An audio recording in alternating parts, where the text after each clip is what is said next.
Alright, folks, we've peeled back the layers, scoped the battlefield, sized up the players, and peeked under Kimberly-Clark's hood. Now it's time for the juicy part. What's actually driving their engine? Was it just running on fumes and where they might be stuck in traffic? Buckle up because we're about to break down their core competencies, and trust me, it's not all Kleenex soft. Let's dive into the jungle that is personal care and hygiene industry, and we're using Porter's 5 Forces as our machete. Think Hunger Games but for baby wipes. First, competitive rivalry. Hi, it's a crowded pit with P&G, Unilever, Kimberly-Clark, and SAT dominating 58% of the market. Even with brand loyalty, consumers are swiping right at anything eco-friendly. 142 green launches in 2023 alone. Constant R&D, price wars, and promo battles make survival a grind. Second, threat of new entrants low. Launching a brand here takes $50 million and up to 2 years for certifications. Even then, 65% of shelf space is locked down by the big guys. It's like showing up to an exclusive club in flip-flops. Third, supplier power high. 5 pulp suppliers control 82% of the market. Any disruption means instant price hikes. Switching suppliers, they'll cost you millions per line. Fourth, buyer power high. Retail giants like Walmart and Amazon call the shots and now create their own brands, eating up 25% of the market. That's your customer turning into your rival. Finally, threat of substitutes moderate. You can't exactly quit toilet paper, but reusable and compostable options are booming, growing at 14.5%, eco-in, and traditional products better adapt. Bottom line, if you're not big, bold, and biodegradable, you're probably invisible. So if Kimberly-Clark is trying to win the personal care Olympics, they're up against 2 gold medal machines, Procter & Gamble and Unilever. These aren't just rivals, they're boss-level competitors with global empires with war chest full of R&D cash. So let's start with P&G, aka the GOAT of fast-moving consumer goods, with brands like Pampers, Tide, Gillette. They're basically in your bathroom, your laundry basket, and probably your shopping cart right now. They're pulling in over $80 billion a year, powered by brand loyalty so strong people will cry if you switch out their detergent. They've got deep roots, AI tools, and supply chains that move faster than you on deadline night. Then there's Unilever, the sustainability-savvy British titan behind Dove, Knorr, and Lifebuoy.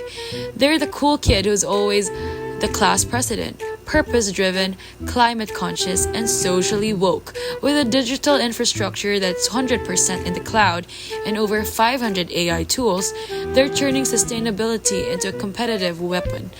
Oh, and they make 59 billion euros while doing it. But even giants have weak spots. P&G sometimes struggles with debt coverage and could tidy up its balance sheet. Unilever's complex structure can be a slow-moving ship, especially when fast responses matter. Plus, their regional marketing hits are sometimes hit or miss. So while Kimberly-Clark brings serious game, they're up against 2 legacy players who aren't just playing the win, they're setting the rules.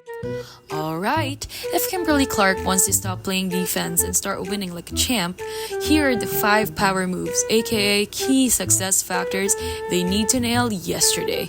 Number 1, sustainable and ethical innovation. Today's consumers aren't just buying diapers, they're buying value. They want biodegradable, plant-based, zero-waste everything. So if Kimberly-Clark doesn't level up their green game, they'll lose eco-warriors like Unilever, or worse, that scrappy DTC brand your cousin follows on TikTok.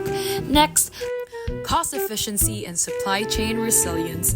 Casey's got a cash flow problem and it's competing in a price war zone. Raw material prices swing like mood swings before finals, so they've got to automate, diversify, and localize like their survival depends on it, because it kinda does. Third, tech and AI investment. AI isn't just a cool kid at the table, it's a whole cafeteria now. P&G is already eating everyone's lunch with predictive analytics and smart factories. KC needs to go full Tony Stark, build in-house data teams, automate everything, and let algorithms do the heavy lifting. Fourth, digital domination. E-commerce is the new retail battlefield. People are buying hygiene products online while doom scrolling at 1 a.m. If Casey doesn't master DTC, AI marketing, and personalized shopping, they'll be ghosted by Gen Z faster than a dating app left on red. Last but not the least, brand with a purpose. Consumers don't just want clean, they want conscious.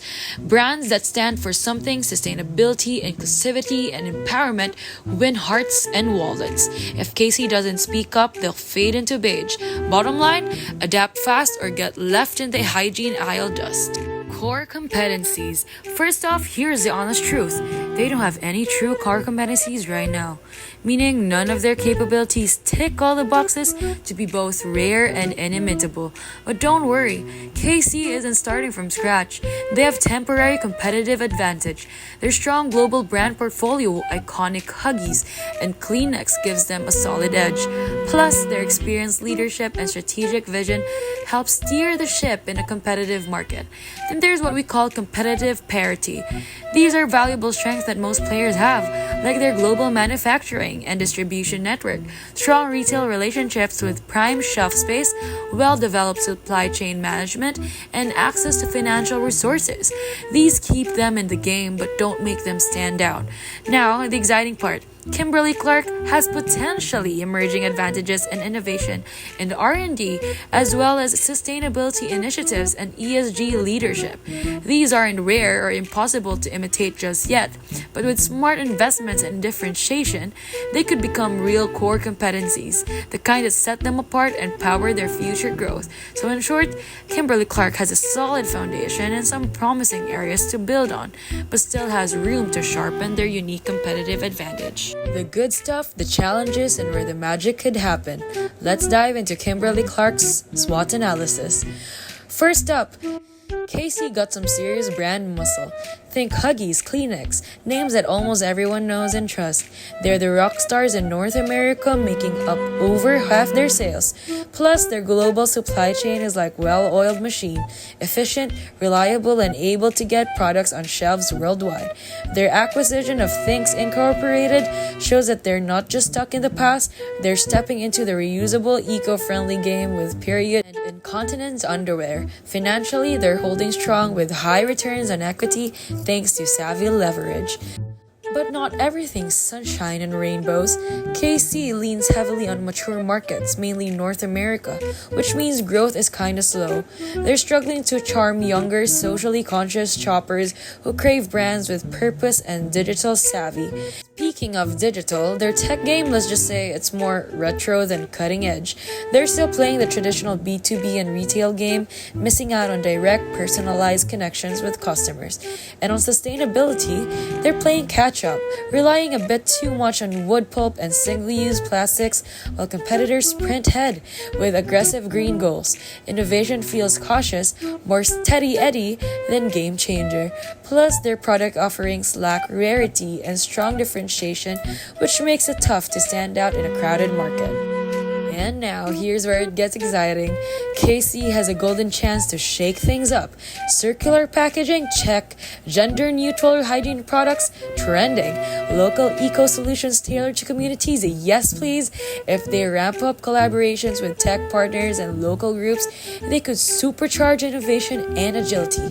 Building up digital capabilities and tapping into customer data could unlock personalized experience that millennials and Gen Z crave.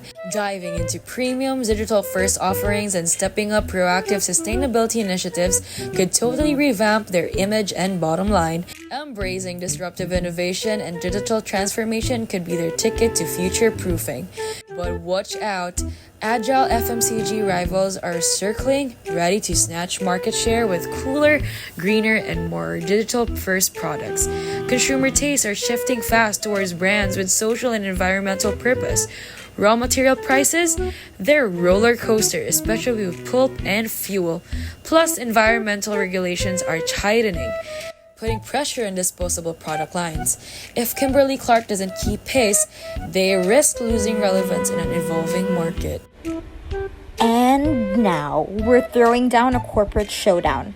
Who's dominating, who's just surviving, and who seriously needs a glow-up? Let's find out.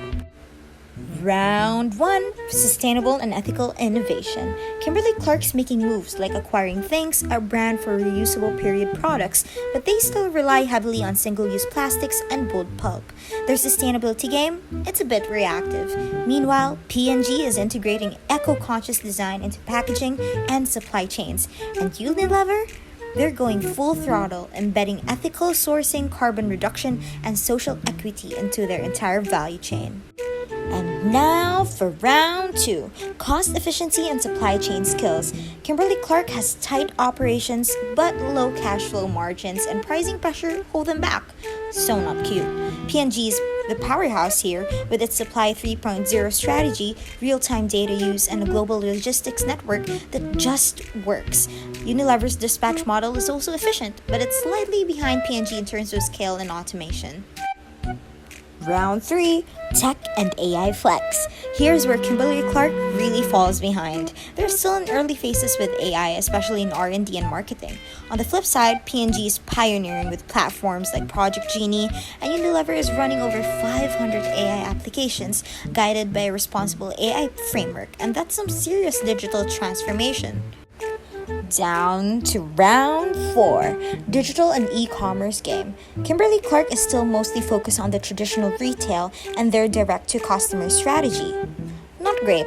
Meanwhile, P&G and Unilever are leaning into personalized marketing and data-driven campaigns, though yes, they still rely on big players like Amazon and Walmart.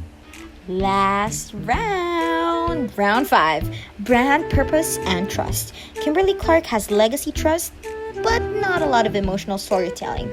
The company has yet to build emotional connections through transparent, inclusive, and empowering campaigns. And P&G hits hard with campaigns like a Girl and The Look, building a deep connection with consumers. And Unilever, iconic campaigns like Dove's Real Beauty and Almost Dirt is Good, push social values straight into their branding. And the verdict? P&G takes the crown. Innovative, rich, and digitally lit. Unilever's a close second, sustainable and soulful. Kimberly-Clark, girl, we love you, but it's time for a strategy reboot. And now that we've dissected the landscape like a strategist with too much caffeine, it's time to ask, what's next for Kimberly-Clark? We've cooked up 4 tasty alternatives, with each with its own pros, cons, and a dash of risk. Let's dig in. Alternative 1. Go digital, go direct. Casey goes full tech savvy, investing in digital infrastructure, partnering with tech firms, launching direct-to-consumer sites with exclusive bundles, and cranking up digital marketing. The perks? Millennials and Gen Z swipe right. New revenue streams open up, and Casey learns exactly what customers want through data. Plus, less dependence on retail middlemen. But here's the catch. It's pricey, might ruffle retail partners, and data privacy becomes your new high-maintenance bestie.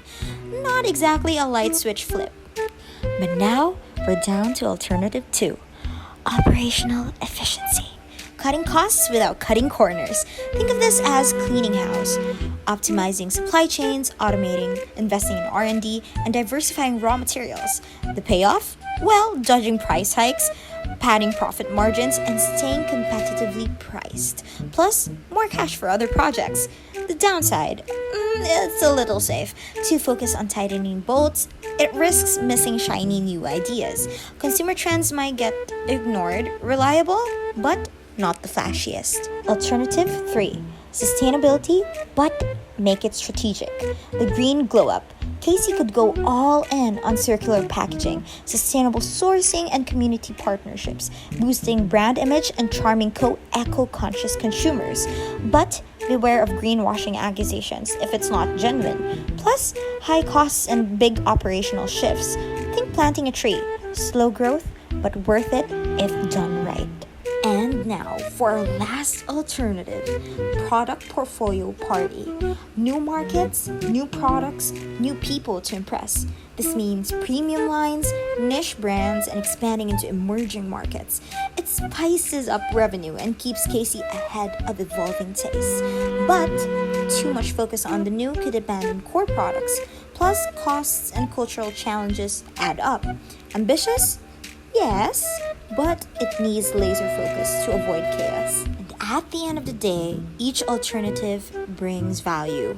Whether Kimberly-Clark chooses to double down, diversify, digitize, or go green, the real challenge is mixing the right recipe.